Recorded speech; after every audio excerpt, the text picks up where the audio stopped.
victim is over here on the north end. They got staff standing to him right now. This is the alleged suspect. Already? No. Already searched them. Got nothing on him. I don't know what happened. 423. Trackers have a negative CPR progress for a witness. Racing. You sure that's the wrong thing? Racing.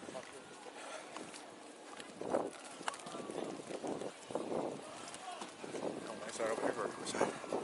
Up to you. It's up to you. That's fine. This is closer. Okay. Let me do one more little check of you, okay? Yes, sir. You don't mind for reaching your pockets, anything like that? You good? Well, you're just wearing this one pair of pants? I'm wearing some little underwear. Oh, yeah. But it's not Like, pockets. no, ma'am, I don't think so. Okay. What's your name, man? Karmelo Anthony, K-A-R-M-E-L-O. 430, show me out. Okay. Racing.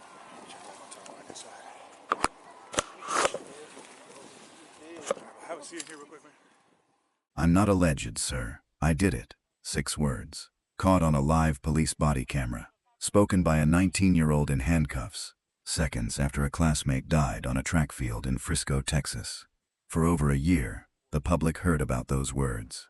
Read about them in court reports. Debated what they meant in comment sections and Twitter threads, and living rooms across the country. But nobody outside that courtroom had ever seen the tape. Judge John Roach banned all cameras from the trial. The gag order was tight. Every piece of footage, every crime scene photo, every 911 recording, locked away inside Collin County District Court, while the nation argued about a case it could only half see. That changed last night. On June 19, 2026, 10 days after Karmelo Anthony was convicted of murder and sentenced to 35 years in prison, Judge Roach released the full evidence package to the public. The surveillance footage, the body cam footage, the 911 calls, the crime scene photos, the knife, all of it, out in the open for the first time. And the footage doesn't lie. What it shows is not what either side of the internet told you it would show. It is more complicated than the prosecution's version. It is more damaging than the defense's version. And it raises a question that the appeal currently in motion will have to answer. Did the jury see the full picture, or just the version the state wanted them to see? Before we get into every frame of what was released, I have to warn you, this case involves the death of a 17-year-old boy at a high school sports event. The details are not graphic, but they are real, and they hit hard. If you're new here, welcome to Kova True Crime. We cover cases that demand closer attention than a headline. Hit subscribe, because what we're breaking down today is the kind of case where the story doesn't end with the verdict. And if you've been with this channel, thank you. Your shares and comments are what get cases like Austin Metcalf's story in front of people who need to hear it. Let us know in the comments where you're watching from.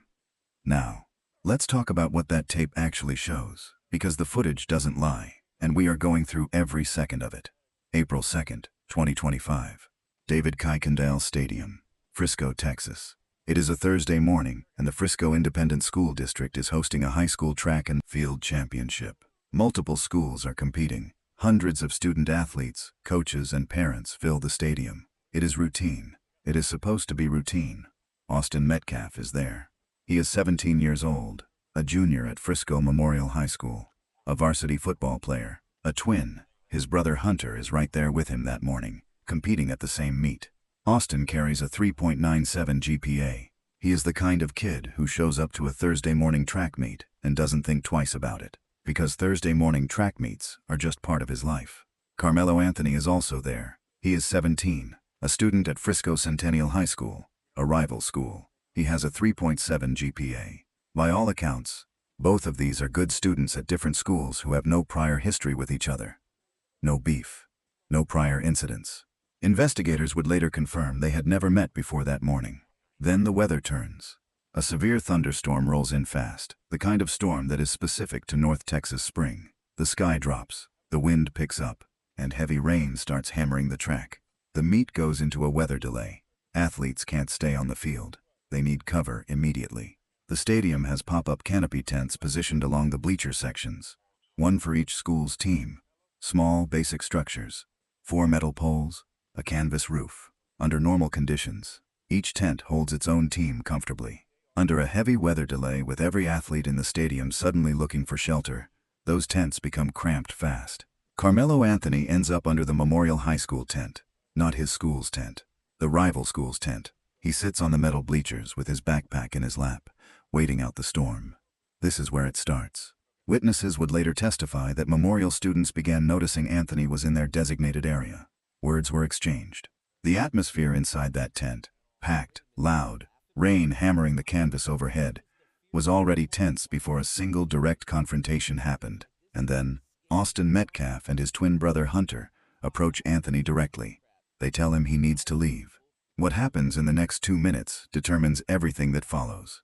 The surveillance cameras at Kuykendall Stadium are rolling, and the footage doesn't lie. 2 minutes. That is the entire window between the first word exchanged and Austin Metcalf on the ground. Witnesses place the verbal confrontation starting somewhere around 9:55 a.m. The surveillance camera positioned near the stadium's press box picks up the activity under the memorial tent at that exact timestamp. A sudden shift in movement beneath the canopy, figures converging, the cluster tightening. Austin and Hunter Metcalf approach Anthony directly. The ask is simple. This is our team's tent. You need to go. By witness accounts, Anthony is asked to leave at least 15 times across that 2-minute window. Not once, not twice. 15 separate requests from multiple people. He stays seated, backpack in his lap. He does not move. Now here is where the two sides of this case split completely. The prosecution's position is straightforward. Anthony was given every opportunity to walk away. He refused. He stayed seated with his hands near that backpack deliberately. And what came next was a choice, not a reaction. The defense's position starts with a number. Actually, 2 numbers. Austin Metcalf stood 6 feet 1 inch tall and weighed 215 pounds. A conditioned varsity football linebacker built for physical impact. Karmelo Anthony stood 5 feet 8 inches tall and weighed 130 pounds. That is an 85-pound difference.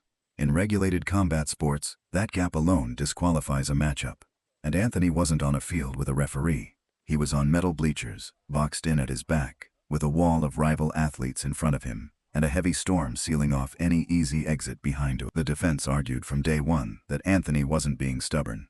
He was trapped. Under cross-examination at trial, witnesses conceded a critical detail. Austin Metcalf initiated the first physical contact. A two-handed shove to Anthony's shoulders. The prosecution acknowledged physical contact occurred, but argued it did not legally justify what Anthony did next. What Anthony did next happens in under a second. The folding knife, an Ozark Trail multi-tool, the kind sold at Walmart, is deployed. 1 strike. Anthony does not swing repeatedly. He does not pursue. 1 strike lands, and then he runs. He bolts from the tent, through the bleachers, and onto the track. Austin Metcalf goes down. The tent erupts. Kids are screaming, scattering into the rain. Hunter Metcalf is right there. He does not leave his brother. He stays on the ground with Austin, screaming for help, while the chaos swallows the stadium around them. Emergency services are called. Austin is transported. He dies from the wound, a single stab to the chest. By the time police reach the perimeter of the stadium, Karmelo Anthony has not gone far. He is detained near the edge of the grounds. Officer Eduardo Cortez approaches him. The body cam is rolling, and the footage doesn't lie. Officer Eduardo Cortez reaches Karmelo Anthony within minutes of the stabbing. Anthony is not hiding. He is not running anymore. He is standing near the edge of Kuykendall Stadium, visibly shaken, and when Cortez approaches him, Anthony does not deny anything. The body cam is on. Everything is recorded. Cortez radios in that he has located the alleged suspect. Anthony hears the word alleged, and he corrects the officer immediately. His exact words, captured on tape. "I'm not alleged, sir. I did it." That line became the centerpiece of the prosecution's case. They played it for the jury. They replayed it. They argued it was a confession that demonstrated not just guilt, but a complete absence of remorse. A teenager who had just ended a classmate's life and felt confident enough to announce it to a police officer within minutes. But there is a second statement on that same body cam, one that received significantly less attention in early media coverage. As Cortez checks Anthony's pockets and walks him toward a squad car, Anthony is audibly emotional. He is crying, or close to it. Witnesses differed on this point at trial, and it became a specific point of contention between the prosecution and defense. What is not disputed is what he says. His words, also on tape: "He put his hands on me. I told him not to. He put his hands on me."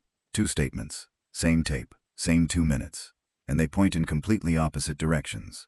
The prosecution told the jury the first statement was what mattered: calm, direct, declarative. A teenager who knew exactly what he had done and owned it without hesitation, not because he was scared or traumatized, but because he believed he had done nothing wrong.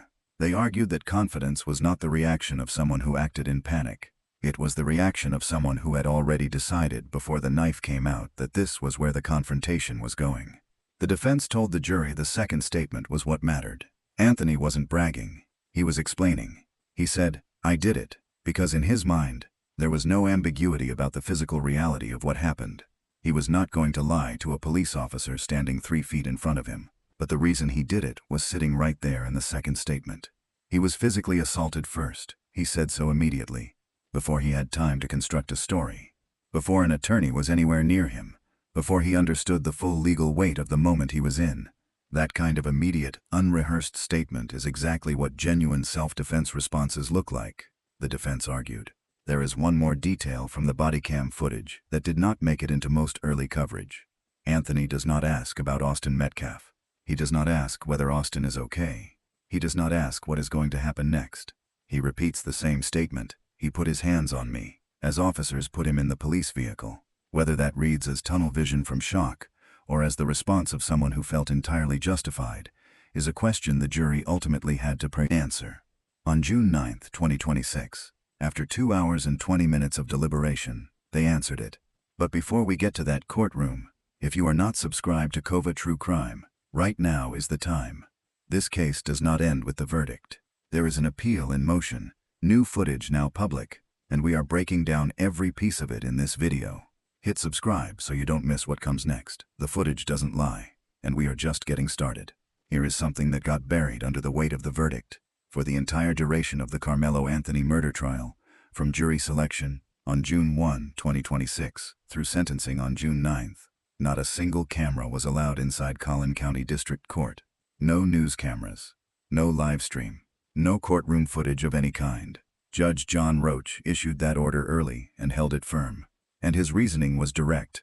The level of public attention this case had generated made an open courtroom a threat to the integrity of the process, to the witnesses, to the jury, and to the verdict itself. The public followed the trial through written dispatches. Reporters sat inside and typed notes. Court TV's Cody Thomas filed updates from the hallway. Sketch artists produced courtroom drawings. That was it. In a case that had consumed national attention for over a year, a case that had generated protests outside the courthouse, doxing of the judge who reduced Anthony's bail, racial controversy across every major social media platform, the American public was watching the most important week of that story through second-hand accounts and pencil sketches. And the footage, the surveillance footage from Kuykendall Stadium that sat at the center of everything, the tape both sides built their entire arguments around. The public had never seen it. This was not an accident or an oversight. Frisco ISD confirmed early in the investigation that they possessed surveillance footage of the stabbing. They handed it to investigators. They did not release it publicly. When Texas open records law was invoked, select members of the media were allowed to view the Frisco ISD footage in person on June 11th, but they were prohibited from recording or photographing it. CBS News Texas investigative producer Kelsey Mittauer sat in that room and was only permitted to take written notes. Her notes describe what the camera, positioned near the stadium's press box, actually captured. At approximately 9:55 a.m., a sudden movement appears under a tent in the bleachers. Two figures interact briefly. Several people walk or run away from the area. Others move toward it. That is the level of detail the public had access to for over a year. A journalist's handwritten description of a blurry wide-angle camera positioned across a rain-soaked football field. Inside the courtroom, the jury saw something different. Frisco ISD provided investigators with footage from 5 separate camera angles around Kuykendall Stadium. Forensic video expert Mark Porter was the prosecution's first witness. He walked jurors through each angle, explained the camera positions, demonstrated the enhancement software used to zoom in on the tent area, and narrated what each frame showed. He was on the stand before a single fact witness testified. The prosecution wanted the jury seeing that footage first, before any human account could shape how they interpreted it. The defense pushed back hard on the footage in cross-examination. They pointed out what Porter himself had to concede, that the cameras were mounted high on light poles in the press box, designed for broad stadium coverage, not close-range incident documentation. The enhancement software improved resolution to a point, and then degraded it. Under zoom, the images became pixelated. Faces were not clearly identifiable. Hands were not visible. The specific movements that would distinguish a shove from a grab or a reach into a bag from a defensive gesture were not legible in the footage. The jury saw 5 angles of grainy, rain-degraded stadium surveillance and had to determine what they showed about intent. The public saw none of it until June 19th, until last night, when Judge Roach released everything and stated plainly, "The overwhelming focus on my ruling regarding the media in the courtroom was to protect the process, witnesses, and jury. Now that the trial is over, it is important to provide transparency. The footage doesn't lie. But for over a year, the public had no way to test that claim for themselves. Now they do. What was released on June 19th is not one video. It is a package. Multiple surveillance angles from Kuykendall Stadium. Police bodycam footage from the arrest. A second bodycam angle from an assisting officer. 911 call recordings from the immediate aftermath. Crime scene photographs. Photos of the murder weapon. And enhanced security camera footage. The same footage forensic video expert Mark Porter walked the jury through on day 1 of the trial. Let's go through each piece. Because the footage doesn't lie, and every angle tells a different part of the story. The first surveillance release comes from the stadium's northeast entry camera. It is a wide shot. In the early portion of the recording, Austin Metcalf is visible entering the stadium alongside a group of friends. He is relaxed. There is nothing in how he moves that suggests he has any idea what this morning is going to become. Later in the same footage, after the incident, Karmelo Anthony is visible being walked out of the same entry by police, in handcuffs, head down. The second piece of surveillance shows Anthony in the bleacher area of the stadium before the stabbing. He is walking, alone, moving through the stands toward the section where the team tents are set up. This footage is significant because the prosecution used it to argue premeditation, that Anthony's movement toward the tent was deliberate, not incidental. The defense argued it showed nothing more than a teenager looking for shelter from a storm. The third surveillance piece is the one everyone wanted to see, the enhanced footage of the tent itself. And here is where the reality of what the public is now seeing collides with what both sides spent a week arguing in court. The camera is far. The rain is visible in the frame, degrading the image further. The tent area appears as a cluster of figures under a dark canvas canopy. At the timestamp that matches witness accounts of the confrontation, there is a visible disturbance, movement that is faster and more concentrated than the general shuffle of people seeking shelter. Then, a single figure separates from the group and moves rapidly away, running down the bleachers and onto the track. That figure, identified by investigators as Anthony, does not hesitate. He is moving at full speed within seconds of the disturbance. What the footage does not show clearly, and this is the part that matters legally, is the sequence of physical contact inside that tent. Who moved first? Who made contact first? The enhancement technology gets investigators close, but not close enough to settle that specific question from the video alone. That is why the prosecution leaned on witness testimony to fill the gap, and that is precisely what the defense attacked. Then there is the body cam footage, and this is where the released package becomes genuinely chilling.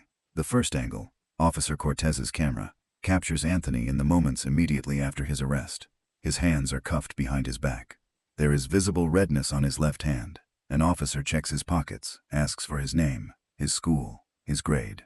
Anthony answers. He is breathing hard. And then he says it. Both statements, back to back, within the same 2-minute window, on the same rolling camera. "I'm not alleged, sir. I did it."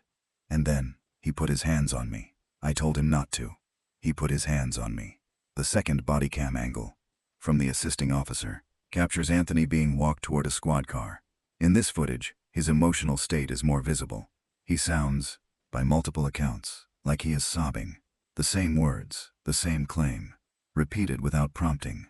The 911 calls capture the chaos inside the stadium in the immediate aftermath. Bystanders screaming, voices overlapping, someone trying to describe what happened and where, while others are audibly crying in the background. It is the sound of a community event turning into a crime scene in real time. And then there are the photographs. The knife, an Ozark Trail folding multi-tool, the kind available at any Walmart, is photographed on an evidence surface, still closed. Prosecutors argued during trial that the steps required to deploy this knife, locate it, retrieve it, unfold the blade, demonstrated premeditation rather than panic. The defense argued a folding knife in a teenager's backpack is not a weapon until the moment it becomes one, and that the deployment took less than a second under extreme physical duress. Also among the released photos, Anthony's hands, photographed while he is seated in the police vehicle, cuffed. The images show visible redness and what appears to be biological material on his left hand. Jeff Metcalf, Austin's father, had already viewed the evidence before the trial began. He had one response when the package went public last night. He said the footage reveals the truth that a year's worth of social media debate could not. His exact words. The video clearly shows the conversation lasted less than 10 seconds. Now, people can see for themselves exactly what happened to my son. 10 seconds. Not 2 minutes. Not an extended standoff. 10 seconds of visible confrontation before Austin Metcalf is on the ground. The footage doesn't lie, but 10 seconds of blurry stadium footage interpreted by 12 jurors is still 12 people looking at the same grainy image and being asked to determine what was in a teenager's mind when he reached into that backpack. That is the question the prosecution had to answer. And the way they answered it was methodical, calculated, and built around a single word: intent. Collin County District Attorney Greg Willis did not walk into that courtroom with a complicated theory. His case was simple, deliberate, and he built every piece of it around the footage. The prosecution's argument started with the knife itself, not the moment it was used, the moment Anthony brought it to the stadium. An Ozark Trail folding multi-tool does not end up in a teenager's backpack at a high school track meet by accident. It is a conscious decision made before you leave the house. You pack it, you zip it into your bag, you carry it onto school grounds. Willis and his team wanted the jury thinking about that choice. The choice made hours before Anthony ever sat down under that tent, as the then foundation of everything that followed. From there, the prosecution built a timeline, and the timeline was their strongest tool. Forensic video expert Mark Porter, the prosecution's first witness, laid it out frame by frame. 5 camera angles, each one placed Anthony in a specific location at a specific time. The northeast entry footage established when Anthony arrived. The bleacher surveillance established his movement toward the memorial tent. The tent footage established the confrontation. And the post-incident footage established what Anthony did the moment it was over. He ran. The prosecution leaned hard on that detail. Anthony did not stay. He did not attempt to render aid. He did not flag down a coach or a school resource officer. The second the confrontation ended, he moved, fast, deliberately, away from the scene. Willis argued that is not the behavior of someone in shock after a defensive act. That is the behavior of someone who knew exactly what they had done and understood the consequences of it. The 4-minute confrontation timeline the prosecution presented was also central to their intent argument. They argued, drawing on witness testimony and the video, that the exchange between Anthony and the Metcalf brothers lasted approximately 4 minutes from the first verbal confrontation to the moment of the stabbing. 4 minutes is not a snap decision. 4 minutes is enough time to leave. Enough time to call a coach over. Enough time to de-escalate. The prosecution's position was that Anthony chose, across 4 minutes of escalating tension, not to do any of those things. And at some point during those 4 minutes, he made a second choice: to reach into that backpack. District Attorney Willis described the stabbing to the jury as senseless. His framing was direct. This was not a tragedy born of circumstance. This was, in the prosecution's words, plain and simple murder. A teenager from a rival school who refused to leave escalated a confrontation he could have walked away from and used a weapon he had brought to a school event to end another teenager's life. The prosecution also addressed the physical disparity argument before the defense could fully deploy it. They acknowledged Austin Metcalf's size. They did not dispute the weight difference. What they disputed was the legal relevance of it. Their position was that a verbal confrontation, even one that escalated to a shove, does not legally justify a lethal response. Texas law on self-defense requires that the force used be proportionate to the threat faced. A shove from a larger student, in the prosecution's framing, does not meet the threshold that justifies a knife. And then there was the bodycam statement. "I'm not alleged, sir. I did it." Willis returned to those 6 words repeatedly across the trial, not as a confession in the technical legal sense. Anthony was not Mirandized at that moment, and the statement carried its own evidentiary complexities, but as a window into Anthony's state of mind. The prosecution argued those words reflected clarity, not trauma, confidence, not panic. A teenager who had made a decision and was prepared to stand behind it. The jury heard it. They deliberated for 2 hours and 20 minutes, and they agreed with the prosecution on the most important question: whether what happened under that tent on April 2, 2025, was murder not self-defense. But the defense had spent an entire week building a counter-argument that went to the same footage, the same witnesses, and the same body cam tape, and arrived at a completely different conclusion. The footage doesn't lie. The question was always what the footage was actually saying. The defense did not dispute the footage. They did not dispute the body cam statements.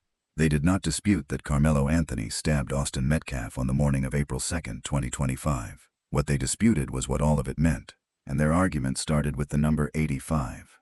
85 pounds.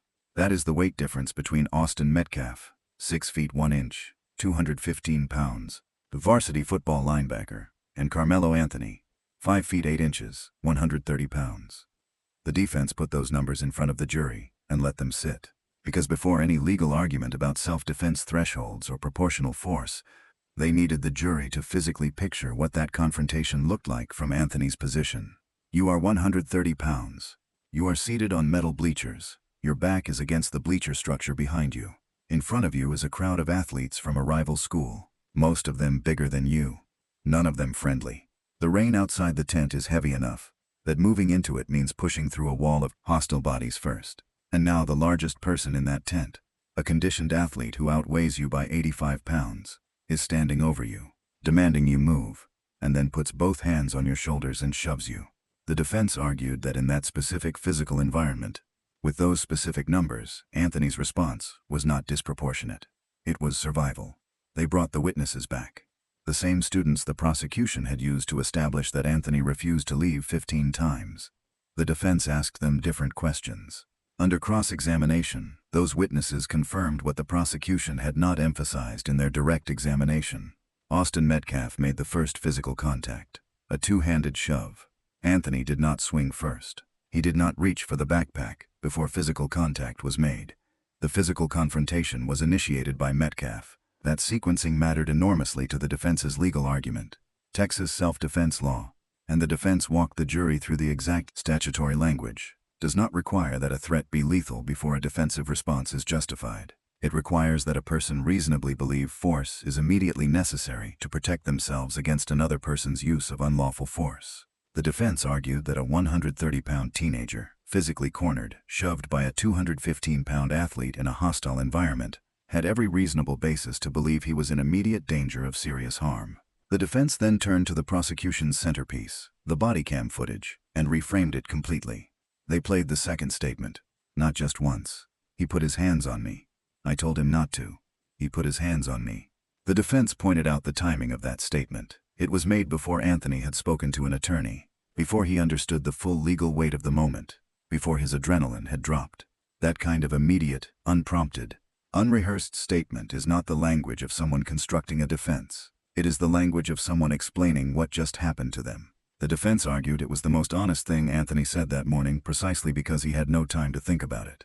They also addressed the flight from the scene directly. Yes, Anthony ran. But the defense asked the jury to consider what he was running from. He was outnumbered, in the middle of a crowd of rival athletes, in a stadium full of people who had just watched him stab one of their own. Running was not evidence of guilt. Running was evidence of a teenager trying to survive the next 30 seconds. On the single strike, the defense returned to this point multiple times. Anthony did not pursue Austin Metcalf. He did not stab him repeatedly. One strike, and he immediately created distance. The defense argued that pattern is consistent with someone trying to stop a threat, not someone trying to end a life. The sudden passion argument came in during the sentencing phase. After the guilty verdict, the defense asked the jury to find that Anthony acted under sudden passion, a legal finding in Texas that would have reduced his sentence range significantly. Sudden passion is defined as passion directly caused by provocation from the individual killed, arising at the time of the offense and not resulting from former provocation. The defense argued the shove was exactly that provocation, that Anthony did not arrive at that stadium looking for a fight. He was provoked in the moment by the person he responded to, and the response, however tragic, was not calculated. The jury rejected it. They sentenced Anthony to 35 years. But the rejection of sudden passion is now one of the central grounds the appellate team is expected to challenge, because the question of whether a jury properly applies that standard, and whether the instructions they were given were legally sound, is exactly the kind of procedural question that appellate courts examine closely. The defense did not win the trial, but they built a record, and the footage doesn't lie. which means the appeal team now has the same tape the jury saw, the same witness testimony on record, and a public that is already divided on what that tape actually shows. June 9, 2026. Collin County Courthouse, McKinney, Texas. Outside the building, the crowd had been building since morning. Supporters of Anthony on one side, supporters of the Metcalf family on the other. Deputies kept them separated. Cameras lined the courthouse lawn. The new Black Panther Party had members stationed outside. Activist groups from both directions of the political spectrum had shown up. Inside, Judge Roach had already removed several members of the public from the gallery earlier in the week for disrupting proceedings. The security presence was significant. Everyone was waiting. The jury had been deliberating since that morning. 2 hours and 20 minutes. That is how long it took 12 people to reach a verdict on a case that had consumed national attention for 14 months. In trial terms, 2 hours and 20 minutes is fast. It signals that the jury did not find the central question particularly close. They were not split on the evidence. They were not debating the legal standard for extended periods. They looked at the footage, they heard the witnesses, they considered the body cam statements, and they came back with a decision. Guilty of murder. The verdict was read by Judge John Roach Jr. in the courtroom. Outside, the crowd reacted immediately. Some cheered, some wept. Some began chanting. Footage circulating online captured the words, "Free Karmelo," rising from a section of the crowd gathered on the courthouse steps. Inside, Karmelo Anthony broke down. He was visibly crying as the verdict was announced. His mother, Kayla Hayes, was also in tears in her seat behind the defense table. The punishment phase began within minutes of the verdict being read. There was no recess, no delay. The prosecution chose not to call any witnesses during sentencing. The defense called one, Anthony's mother. Kayla Hayes took the stand and spoke directly to the jury. She described Anthony as her oldest child, her firstborn. She told them he was very sorry for what he had done. The defense asked her one direct question: "Does your son regret what happened?" Her answer was immediate. Yes, he is very sorry. Anthony could be seen crying as his mother testified. He did not speak during the sentencing phase. He did not address the court. He did not address the Metcalf family. The jury was then instructed on the sudden passion question, whether Anthony's actions were directly caused by provocation from Austin Metcalf at the moment of the offense. If they found sudden passion applied, his sentence range would drop to 2 to 20 years. If they rejected it, the range was 5 to 99 years, or life. They rejected it.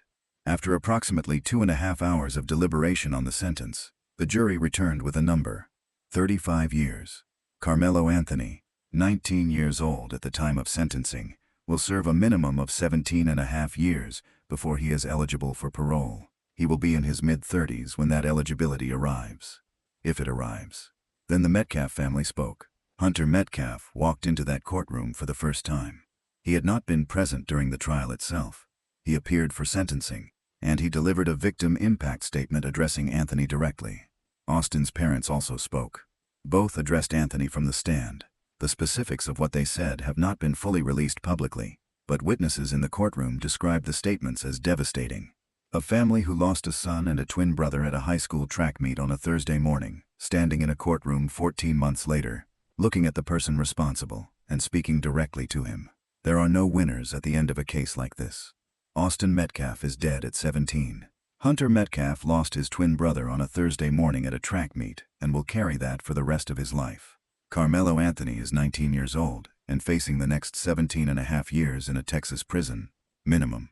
Two families walked into that courthouse on June 9, 2026, and both of them left with something they will never recover from. The verdict answered the legal question. It did not resolve the human one. And 10 days later, when the court released the footage the public had been denied for over a year, the question the internet immediately asked was whether the jury that deliberated for 2 hours and 20 minutes had seen the whole picture. The footage doesn't lie, but the debate about what it shows was nowhere near finished. 10 days after the verdict, June 19, 2026, Judge John Roach releases everything. His statement accompanying the release is brief and direct. The overwhelming focus on my ruling regarding the media in the courtroom was to protect the process, witnesses, and jury. Now that the trial is over, it is important to provide transparency. One sentence. But it unlocks over a year of sealed evidence in a case the entire country had been watching through a keyhole. What hits the internet first is the body cam footage, not the surveillance. The body cam. because the surveillance had been described by journalists. The body cam had only been quoted, and there is a significant difference between reading that Karmelo Anthony said, "I'm not alleged, sir. I did it," and actually hearing him say it. The tone, the speed, the emotional register of his voice in the seconds after a classmate died at his hand. That audio lands differently when it is real and not reconstructed. The second thing that circulates immediately is the arrest sequence. Officer Cortez walking Anthony toward the squad car. Anthony's hands cuffed behind his back. The assisting officer's camera, capturing him from a different angle. The sobbing audible. The repeated claim about being physically touched. The voice of a teenager who has just crossed a line that cannot be uncrossed and is only beginning to understand what that means. Then the surveillance drops, and here is where public reaction fractures. The enhanced footage of the tent area is not what most people expected. After 14 months of legal arguments built around it, after a forensic video expert spending significant trial time walking a jury through every frame, the public is now seeing what the jury saw, and the honest reaction from a large portion of viewers is that the footage raises more questions than it answers. The image quality is exactly what the defense described. Grainy, rain-degraded. A wide-angle stadium camera never designed to capture the kind of close-range incident detail that would settle a self-defense question. You can see movement. You can see the cluster of figures under the tent. You can see a figure separate from the group and run. The footage doesn't lie, but it does not clearly narrate either. Jeff Metcalf had already seen this footage. He viewed it before the trial, and his position has not changed. He told the media last night that the video shows the conversation between Anthony and his son lasted less than 10 seconds before the physical contact occurred. 10 seconds. He has been clear. The footage contradicts the narrative that Anthony was cornered and under sustained threat for minutes before he acted. His exact words. "Now people can see for themselves exactly what happened to my son." On the other side, Anthony's supporters moved fast. Within hours of the evidence release, footage was circulating on X, specifically clips framed to support the self-defense argument. Posts claiming the enhanced surveillance proves Anthony was surrounded and attacked before he responded. Claims that the prosecution withheld the full context of the confrontation from the jury. The counter-narrative was organized and loud before midnight. The photographs in the release also draw significant attention. The Ozark Trail folding knife, photographed on an evidence surface, is small. That detail registers with viewers. This is not a hunting knife or a fixed blade. It is a folding multi-tool.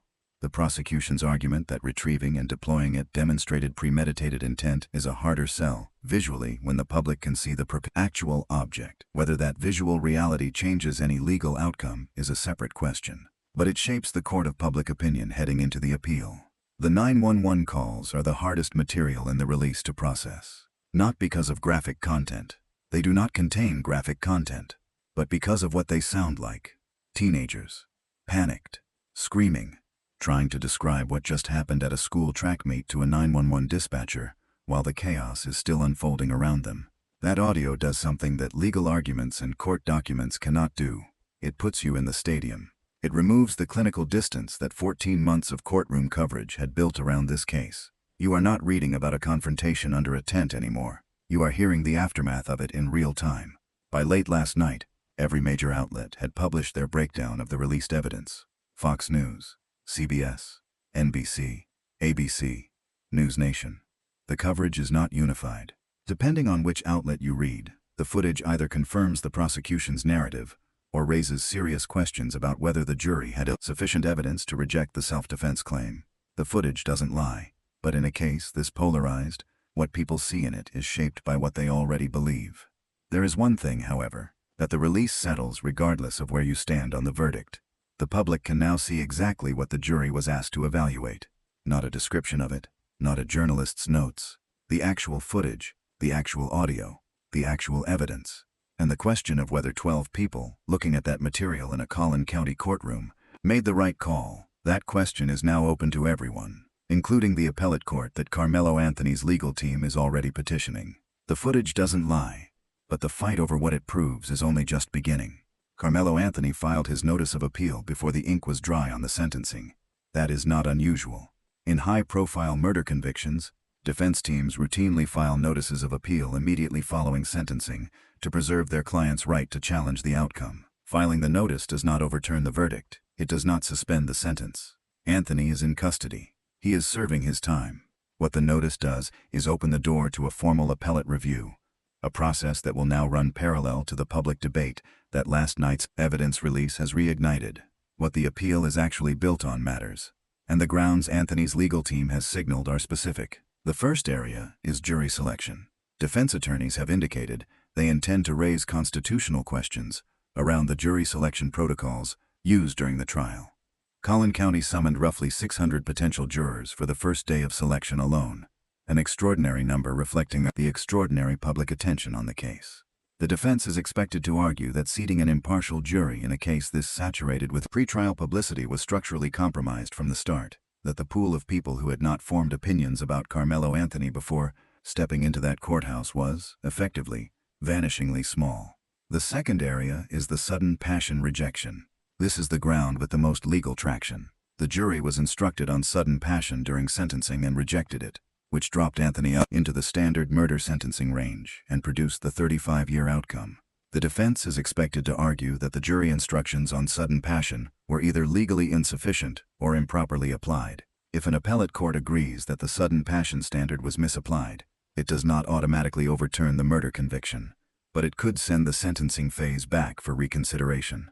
The difference between a sudden passion finding and the standard murder range is potentially decades. There is also the matter of resources. Shortly after filing the notice of appeal, Anthony's legal team publicly stated that he cannot afford appellate counsel. A new attorney has already joined the appeal team, but the financial strain on the Anthony family is documented and on the record. In Texas, an indigent defendant convicted of murder is entitled to appointed counsel for the first appeal as of right. Whether Anthony qualifies, and what that process looks like, given the public profile of this case, is an active procedural question. The evidence released last night feeds directly into the appellate narrative, not because it introduces new legal facts. The appellate court reviews the trial record, not new evidence, but because it shapes the public and legal conversation around whether the trial process was sound. When legal analysts and commentators examine the released footage and raise questions about whether the jury had sufficient clarity from the surveillance evidence to reject self-defense beyond a reasonable doubt, those are the kinds of arguments that get refined into appellate briefs. Jeff Metcalf and his family have been clear throughout this process. They watched the footage. They sat through the trial. They delivered their impact statements directly to Anthony in that courtroom, and their position has not wavered. The verdict is just. The evidence is clear, and the footage supports what they have said from day one about how their son died. The Anthony family's position is equally clear. They believe Karmelo was failed by a justice system that could not separate the legal question of self-defense from the racial dynamics that surrounded this case from the moment it went public.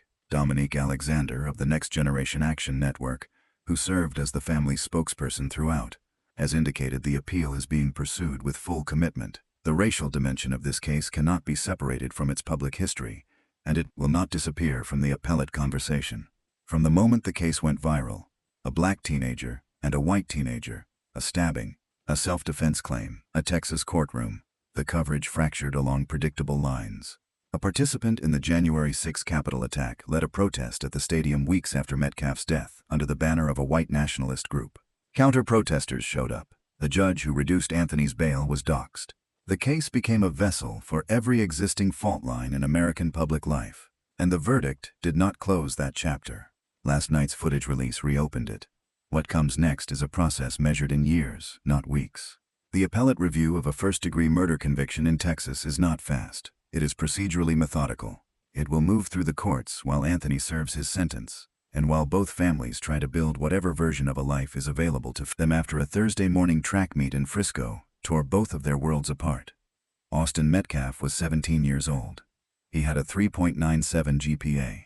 He was a twin, a varsity athlete, a kid who showed up to a school event with his brother and never came home. He deserves to be remembered as more than a name in a case caption or a figure in a blurry surveillance frame. Hunter Metcalf lost his twin brother standing 10 feet away from him. That is not something you recover from. That is something you carry. And Karmelo Anthony, 19 years old, convicted of first-degree murder, facing 35 years, is at the beginning of an appellate process that may or may not change the outcome of a 2-hour jury deliberation. His legal team believes the system failed him. The Metcalf family believes the system worked exactly as it should. The footage doesn't lie, but what it means, legally, morally, humanly, is a question this country is still nowhere near finished answering. If this video gave you a clearer picture of what actually happened in this case, the evidence, the trial, the footage that dropped last night, hit like.